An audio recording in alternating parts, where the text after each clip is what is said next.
inside the box of rock with my good friend who I haven't seen in almost 3 years. 3 years, can you believe it? It's gone really quickly, absolutely. The one and only Don Felder, the legendary.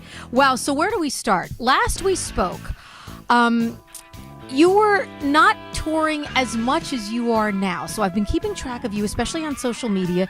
You are like a touring machine. What has it been like for the last couple of years for you getting out and reconnecting with these fans, especially during this evening at the Hotel California tour, which is amazing? Well, I've had a ball. You know, I've really tried to be very careful about balancing how much I spend on my professional life and how much time I spend on my personal life. It's important for me to do both. If I do too much touring and spend too much time on the road, then all my relationships suffer at home, and my kids and my family and my grandkids and all that.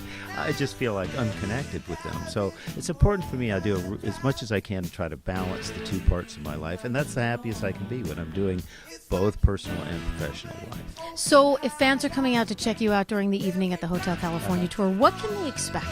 Well, I do a lot of the songs that I co-wrote and recorded and toured with the Eagles for 27 years when I was in the band. I do some songs from my new CD, Road to Forever, which you'll is probably so good. recognize some of the songs from that. I do a song called Wash Away that I co-wrote with Tommy Shaw. You Don't Have Me, which actually wound up #1 on the classical rock radio charts this last summer for about 10 weeks. It was such a surprise. And the record got such great reviews, and the tour gets such great reviews. And I know reviews are not the most important thing for an artist, but to see yourself out there and being so well received has to be a really great feeling for you. It feels great.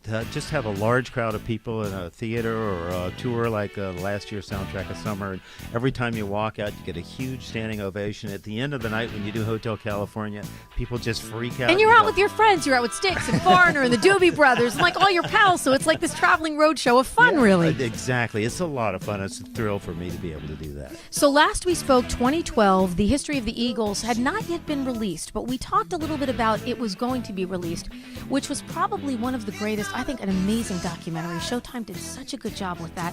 I'm watching you in it, and I'm thinking this is either one of two things. Very cathartic for Don, or very painful to have to sort of go back and relive some of that stuff. A little bit of both, maybe? Actually, I got a lot of that cathartic process out of me writing my book, Heaven and Hell, My Life in the Eagles, and I had addressed a lot of it during the process of writing that book. Anytime you kind of get in a room where there's a lot of that emotion that's still attached with the Eagles, it surfaces back up. You know, I really admire all those guys. We had a lot of great songs together. We recorded a lot of great records. We spent years living together on the road, touring all over the world. I mean, I could not have asked to have been in a more successful musical band. And so I have a great deal of gratitude, respect, and admiration for the accomplishments we managed to do when we were together. So I look back at it as positively as I can, yet, like any other relationship, when it reaches the end of its time or its period, you've got to go through it and move on to the next part of your life. That's where we are today. So you've been very active on social media. I follow you on Facebook. I follow you on Twitter. Do you love it? Do you hate it? Are you sort of on the fence about it? It's a different way of connecting with the audience, and you yourself are very, very active in your pages. So what are your feelings on social media? I think it's really important for me to actually make contact and get the feedback from the people that are coming to the shows, that are seeing me perform, listening to the records, their ideas, their suggestions. We do VIP packages that they can come and buy. They're on my website at donfelder.com and get to meet these people. You're very personal, too. I love that. Like, you're very personal on social media. After the end of the show, which I do every night that I can, I go out to the front of the stage for about 15 minutes, sign stuff for people, take selfies with them, hang out with them, hear their stories, sign their books, and all that stuff. And very few artists actually take the time to do that. But I enjoy it, and I think it's a way to reach the people, not through Facebook, not through Twitter, not through seeing you on some television program, but actually shake their hand and be very personable with them. And I enjoy it a lot. Yeah, sort of going back to that old school thing. Yeah. So you know what next year is, don't you? Do you know? It's 2016 and the 40th anniversary of Hotel California. That I couldn't believe it, because I remember, putting the 8-track in and listening to Hotel California and like Was hearing this before you were out of diapers? Yeah, okay, Don. And having it like move over during Victim of Love, like to the next track, like the 8 tracks did. So anything special coming down your pipe, because you were such a big architect. Hotel California. When I think of Hotel California, I think of you. I mean, it's your song, it's your vibe.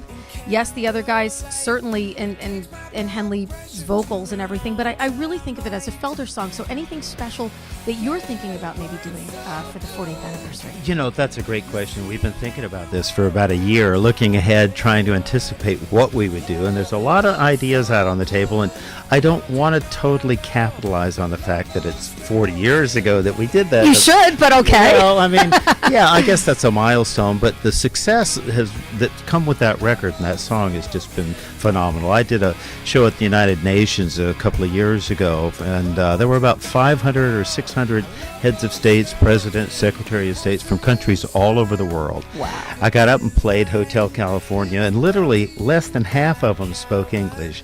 Everybody in the place was singing along. They knew all the lyrics from all over the world. That's amazing. And at the end of the show, you know, in this song, I got a huge standing ovation. And I didn't really realize what a global impact that song had until that night when I saw at the United Nations how it was received and responded to by all these people. So I don't really want to, for 2016, try to overdo something and overcapitalize on it, but it really is a great milestone to have been part of such a global song like that. Huge milestone. Okay, so best-selling author, a gentleman who's been in the band that had the best-selling record of the 20th century, Rock and Roll Hall of Fame member. You're a great family man. Your daughter Leah, congratulations, is having a baby. That's right, so yeah. exciting. Uh-huh.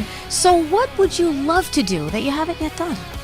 Well, there's very few things that I haven't yet done. If you read my book, The Heaven and Hell, I've done just about everything you Which can I've do read in like rock and roll. 5 times, by the way. One of the best rock autobiographies ever. I've done just about everything you can do in the rock and roll business. The only thing I really think of is that, you know, there's areas in music where I'd like to explore. Instead of being kind of in that cubby hole of classic rock and roll, I've done some scoring, orchestration for soundtracks and films and that sort of stuff, but I'd like to try to write in a different genre. And the last record I did, Road to Forever, had a pretty wide array of different styles of music. There was a ballad on it, kind of a country acoustic song with pedal steel. There was some harder rock and roll things.